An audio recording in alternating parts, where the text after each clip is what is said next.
सभी साधकों को प्रणाम। आज नवरात्रि का 9वां दिन है। माता सिद्धिदात्री का दिन है। माता ने रक्त वस्त्र धारण कर रखे हैं। माता का श्रृंगार बहुत अद्भुत है। वह कमल के आसन पर विद्यमान है। माता की सवारी सिंह है। जब हम 9 दिन की साधना कर लेते हैं, जब हम 9 चरणों से स्वयं को गुजारते हैं, तो साधक 9वें दिन परिपक्व बन जाता है। उसकी चेतना परिपक्व बन जाती है। उसमें दिव्यता का अनुभव होता है। तब हम नर से नारायण, नारी से नारायणी के सफ़र में आगे बढ़ते हैं। तब हमें रिद्धि सिद्धि हमारे भीतर जागृत होती है। पहली रिद्धि सिद्धि क्या? स्वयं पर नियंत्रण। दूसरी रिद्धि सिद्धि क्या? हमारे संकल्प में बल। तीसरी रिद्धि सिद्धि क्या? हमें सोचने समझने की शक्ति। कब क्या कैसे करना है, क्यों करना है, साधन कैसे आएंगे, सबकी प्रबंधन क्षमता। सफल वही व्यक्ति होता है जिसके अंदर प्रबंधन क्षमता होती है। व्यवस्था बुद्धि की गरिमा होती है। परम पूज्य गुरुदेव की 2 पुस्तक है जो आप लोगों को सभी को पढ़ने चाहिए। प्रबंध व्यवस्था एक विभूति एक कौशल, और दूसरी पुस्तक है व्यवस्था बुद्धि की गरिमा। जब आप संसार में सफल होंगे तो आप स्वयं अध्यात्म में सफल होने की ओर बढ़ जाएंगे। जब आप अध्यात्म में सफल होते हैं तो आप स्वयं संसार में सफल होने की ओर बढ़ जाते हैं, क्योंकि दोनों ही एक दूसरे के पूरक हैं। आप ये सोचिए कि आप संसार में अस्त व्यस्त रहेंगे और आप सोचेंगे अध्यात्म में आप सफल हो जाएंगे, तो ऐसा बिल्कुल भी नहीं होगा। एक व्यक्ति, एक सत्य घटना मैं आपको सुना रही हूँ। एक व्यक्ति दौड़ता दौड़ता आया, हाँफता दौड़ता, बाल बिखरे हुए, वस्त्र अस्त व्यस्त थे, और गांधी जी के पास गया और गांधी जी से कहा कि मैं स्वतंत्रता संग्राम सेनानी बनना चाहता हूँ। तो गांधी जी ने उसको ऊपर से नीचे तक देखा और उसने कहा, जो व्यक्ति स्वयं को नहीं संभाल सकता, वो व्यक्ति कैसे इस स्वतंत्रता संग्राम को संभाल सकेगा। तो कहने का अर्थ ये है कि आप बड़े उद्देश्यों को, बड़े संकल्प को आप तभी संभाल सकते हैं जब आप स्वयं को संभालने में सक्षम होंगे। मीरा भाई को आपको पता है कि बहुत विरोध था उनके परिवार में। एक बार उनके पति भी उन्हें नहीं समझते थे। एक बार वो बहुत दुखी होकर अपने गुरु रैदास के पास आई और बोली, मेरे पति समझते ही नहीं है मेरी साधना को, मेरे समर्पणों को, कृष्ण के प्रति भक्ति को समझते ही नहीं है। वो तो संसार में रम के बैठे हैं। तो रैदास ने कहा कि यदि तुम अपने पति को भक्ति नहीं समझा पाई तो तुम संसार को कृष्ण भक्ति से कैसे जोड़ोगी। जिस पति को आपने तन मन धन सब कुछ समर्पण कर दिया, जिसके साथ आपके फेरे हुए हैं, जिसकी आप अर्धांगिनी हो, यदि आप उसको अपनी भक्ति को नहीं समझा पा रहे हो, भक्ति के मर्म से अवगत नहीं करवा पा रहे, तो आप संसार को नहीं अवगत करवा पाओगे। आप मूर्ति में, भगवान की मूर्ति में आप कृष्ण को देखते हो, तो क्या वो कृष्ण कण कण में आपके पति के अंदर विराजमान नहीं है? तो आप जाइए और पति के भीतर के कृष्ण तत्व को जगाइए। कोई आपके परिवार में, खानदान में समझे ना समझे, लेकिन कम से कम आपके पति की तो मुक्ति होनी चाहिए। उसे तो कृष्ण भक्ति समझ में आनी ही चाहिए। तब मीराबाई वहाँ से लौटी और उन्होंने पूरी श्रद्धा निष्ठा से पूरी कोशिश की अपने पति को कृष्ण भक्ति से जोड़ने की, और तब धीरे धीरे राजा के अंदर परिवर्तन हुआ। और राजा तो समझ गए, लेकिन उनके परिवार वाले नहीं समझे। राजा की मृत्यु के बाद, उनके पति की मृत्यु के बाद परिवार में बहुत विरोध हुआ, लेकिन तब तक वो भगवान की भक्ति और अपने गुरु का संदेश, रैदास का संदेश समझ चुके थे कि अब तो कण कण में भगवान है। तो जब मीराबाई को सर्प भेजा गया तो मीराबाई ने क्या कहा, कण कण में भगवान है। तो सर्प किस में परिवर्तित हो गया? सुंदर पुष्प की माला में। उन पे चाकू फेंके जाते थे, हथियार फेंके जाते थे, वो पुष्प में परिवर्तित हो जाते थे। उन्हें जहर दिया जाता था, वो अमृत बन जाता था। कैसे बन जाता था? मीरा की भक्ति से बन जाता था। भक्ति में शक्ति होती है। परम पूज्य गुरुदेव का एक पुस्तक में पढ़ रही थी, भाव संवेदना की गंगोत्री, बहुत अच्छी पुस्तक है, आप भी पढ़िए। दूसरी पुस्तक है अध्यात्म विद्या का प्रवेश द्वार। ये पुस्तक इतनी अच्छी है कि यदि आप अध्यात्म के में प्रवेश करना चाहते हैं, अध्यात्म को समझना चाहते हैं, तो आपको अपना बेसिक्स क्लियर रखना चाहिए। अध्यात्म विद्या का प्रवेश द्वार यदि आप पढ़ते हैं, अच्छे से समझते हैं, भाव संवेदना की गंगोत्री पढ़ते हैं, विश्वास मानिए अध्यात्म के प्रति जो भी आपके डाउट्स हैं वो सारे क्लियर हो जाएंगे। आपको साधना से सिद्धि मिलने लग जाएगी। साधना के दो जो चरण हैं, जप और ध्यान, इस पर भी परम पूज्य गुरुदेव ने पुस्तक लिख रखी है, जरूर पढ़िए। देखिए, दो तरह से चीज़ें होती हैं, या तो हम अपने अनुभव से, तप से उस चीज़ को समझें, वह मार्ग थोड़ा लंबा है। लेकिन यदि हम किसी के द्वारा लिखी पुस्तक को पढ़ते हैं, समझते हैं, फिर उसका अभ्यास करते हैं, तो वो मार्ग थोड़ा छोटा पड़ जाता है। जैसे पढ़ने का क्रम यदि एक बच्चा अपने बल पर करे, बिना किसी टीचर की मदद से, बिना किसी की मदद से, उसे कठिनाई ज़्यादा होगी। लेकिन वही यदि वह पुस्तकों की सहायता से, टीचर की सहायता से, स्कूल की सहायता से, घर में माता पिता के सहयोग से पढ़े तो जल्दी हो जाता है। वैसे ही यदि आप अध्यात्म के क्षेत्र में प्रवेश करना चाहते हैं, अध्यात्म के क्षेत्र में उन्नति चाहते हैं, तो आपको कोई ना कोई गुरु धारण जरूर करना चाहिए। गुरु हमारा सांसारिक स्थूल शरीर में भी हो सकता है और सूक्ष्म शरीर में भी हो सकता है। गुरु धारण करने के लिए आपको ये ध्यान में रखना चाहिए कि वह गुरु जब सशरीर था तो कम से कम उसका 1.25 करोड़ का गायत्री जप हुआ हो। जैसे मैंने गुरु धारण किया है परम पूज्य गुरुदेव तपोनिष्ठ वेद मूर्ति पंडित श्री राम शर्मा आचार्य जी को। हमने परम पूज्य गुरुदेव को कभी नहीं देखा है। स्थूल रूप में जब वो थे तब हम बहुत छोटे थे, हम कभी उनसे मिले नहीं। हमारी गुरु दीक्षा फॉर्मली शांति कुंज हरिद्वार में 2004 में हुई थी। उससे पहले ही मैंने मानसिक रूप में गुरु परम पूज्य गुरुदेव को चुन लिया था। उससे 5-6 साल पहले ही चुन लिया था, क्योंकि 5th क्लास में मेरे हाथ में अखंड ज्योति आ गई थी। और मैंने आपको पहले ही बताया था कि हमारे घर में बहुत सारे धर्म ग्रंथ थे, पर हमारे पिताजी बहुत सारे धर्म ग्रंथ रखते थे। तो उसमें मैंने एक जगह पढ़ा था कि एक कहानी पढ़ी थी कि एक राक्षस था, उसने शुक्राचार्य तो सशरीर उस समय चले गए थे, तो उसने सोचा कि मैं शुक्राचार्य को अपना गुरु बनाऊंगा। राक्षसों की शक्ति का राज क्या है? शुक्राचार्य। तो उसने शुक्राचार्य को गुरु के रूप में वर्ण कर लिया। और वह गुरु कैसे, किसी सूक्ष्म शरीरधारी को अगर आपको गुरु वर्ण करना है तो विधिवत जैसे गुरु दीक्षा होती है वैसे ही गुरु दीक्षा होती है। कोई रिप्रेजेंटेटिव उसका बन के गुरु दीक्षा दे सकता है और आपको मौन मानसिक रूप से अपने अंतरात्मा से उसे गुरु स्वीकार करना होता है। और उसने वैसा ही किया। उसको शुक्राचार्य को उसने मौन मानसिक रूप से धारण कर लिया, विधिवत गुरु दीक्षा अपनी करी और एक व्यक्ति को कहा कि आप शुक्राचार्य के प्रतिनिधि बनकर मुझे गुरु दीक्षा दे दीजिए। उसने गुरु दीक्षा दे दी। अब उसने साधना करनी प्रारंभ करी। जब आप किसी को गुरु वर्ण कर लेते हो तो गुरु की शक्ति का, तप का एक अंश आपके भीतर प्रवेश कर जाता है। उसके अंदर भी प्रवेश कर गया और उसकी शक्तियाँ दिन ब दिन बढ़ने लगी। और उसने बहुत बार उसका प्रत्यक्ष अनुभव किया। फिर एक दिन वह कुछ गलत करने जा रहा था, तो जो उसने शुक्राचार्य की मूर्ति रखी थी वो शुक्राचार्य की मूर्ति गिर गई।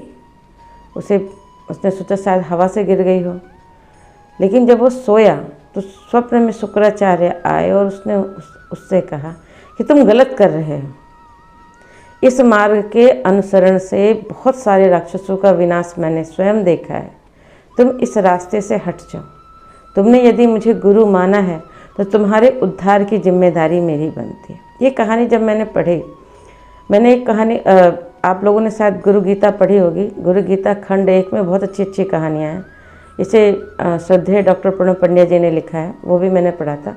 उसमें भी एक कहानी है कि एक व्यक्ति था, उसको गुरु धारण करने की इच्छा थी। अब उसको समझ में नहीं आ रहा था उसका गुरु कौन बनेगा, तो उसने गुरु गीता का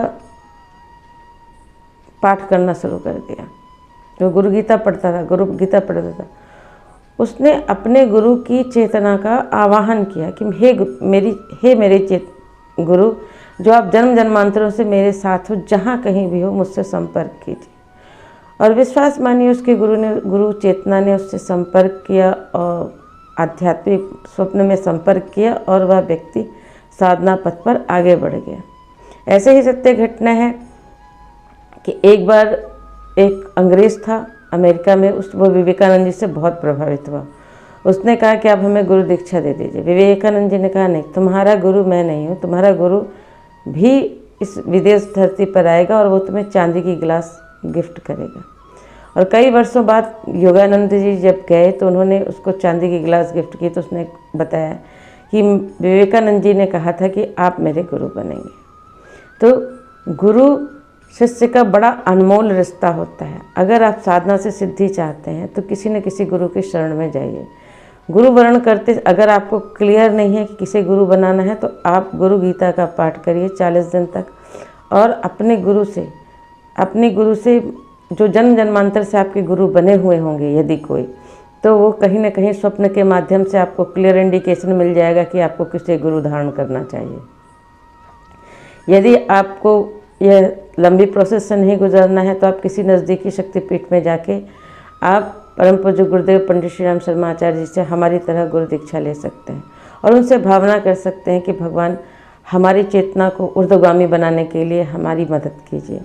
यदि आपके आसपास कोई नज़दीकी शक्तिपीठ नहीं है तो आप सुबह सूर्य भगवान को जल चढ़ाते हुए पंडित श्री राम शर्मा आचार्य जी की परम पूज्य गुरुदेव की फ़ोटो जो इस वीडियो में दिखाई जा रही है उसको अच्छे से देखकर मन में उनका ध्यान करके सूर्य से कहिए कि हमें गुरु दीक्षा प्रदान करिए और हम पंडित श्री राम शर्मा आचार्य जी को अपना गुरु चुनते हैं।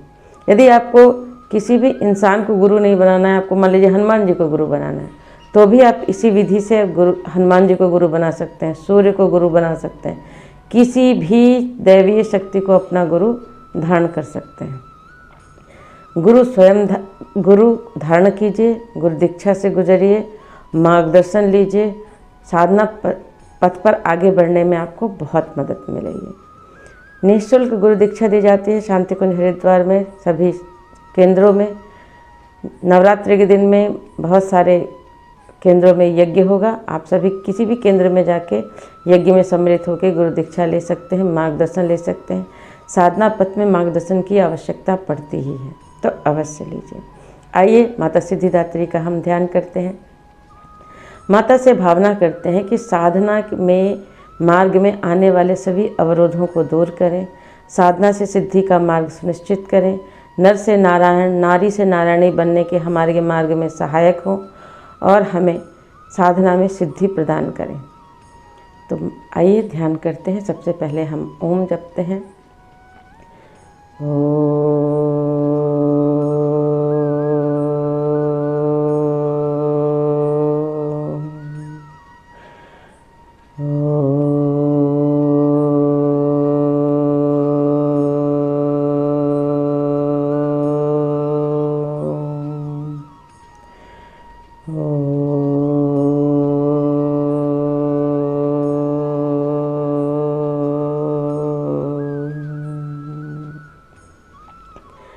माता लाल कलर के कमल पर सुखासन पर बैठी हुई हैं। माता ने लाल वस्त्र धारण किए हुए हैं, स्वर्ण के आभूषणों का श्रृंगार कर रखा है। माता के नेत्र से प्रेम झलक रहा है।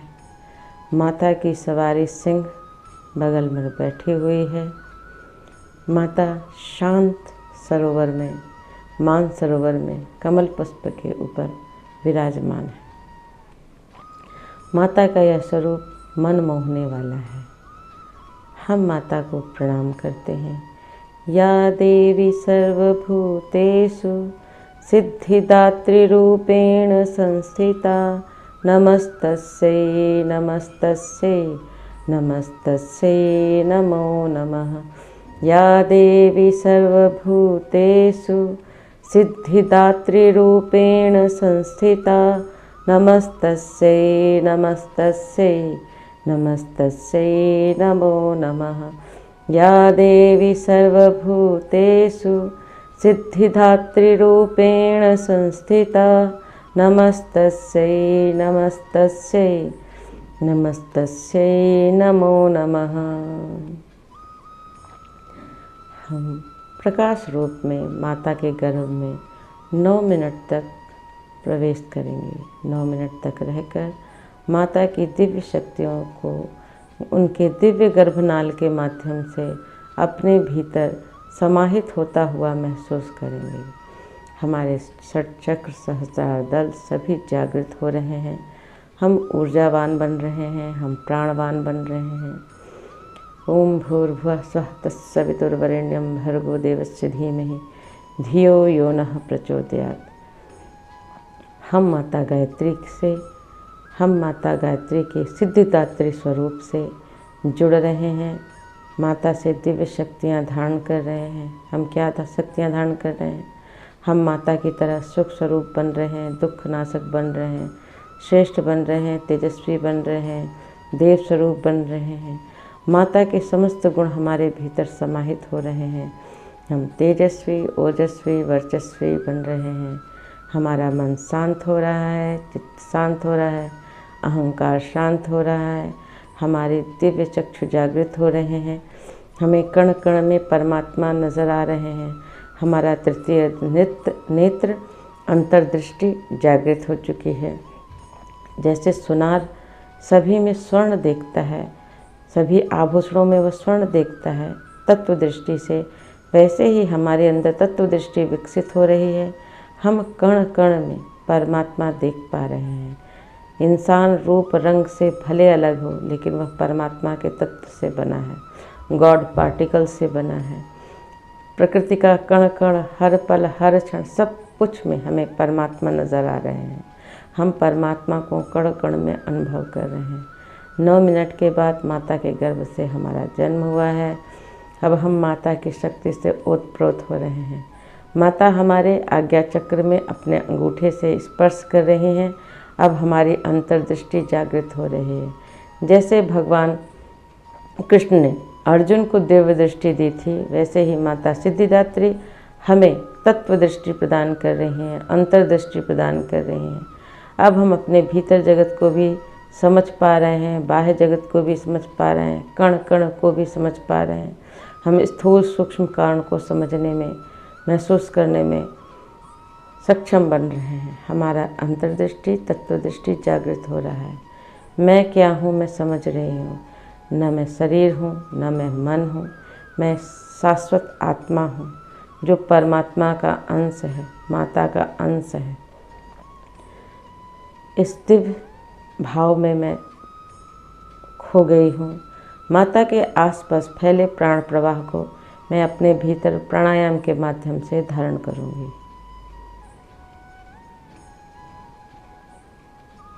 प्राणायाम करते समय मैं भावना करूँगी कि माता का दिव्य प्राण प्रवाह मेरे भीतर प्रवेश कर रहा है, और जब मैं श्वास छोड़ूंगी तो मैं भावना करूँगी कि मेरे अंदर से समस्त बुराई, कसाय, कलमश, दुर्भाव, द्वेष सब निकल रहे हैं। मैं निर्मल, शांत चित्त, श्रेष्ठ, प्रखर बुद्धि बन रही हूँ।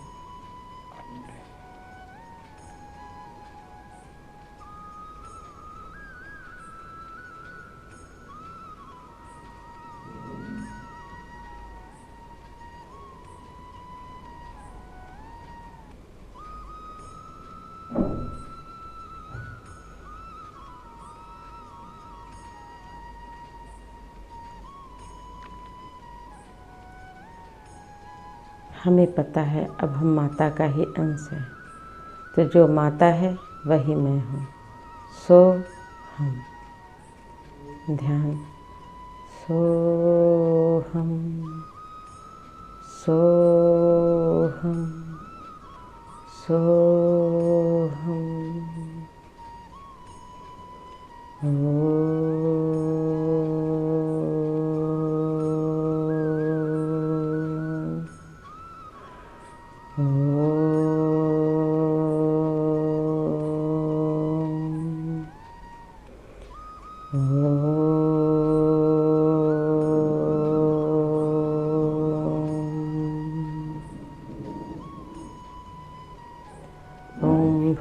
भूर्भुवः स्वः तत्सवितुर्वरेण्यं भर्गो देवस्य धीमहि धियो यो नः प्रचोदयात्। ॐ शान्तिः शान्तिः शान्तिः। सर्वारिष्ट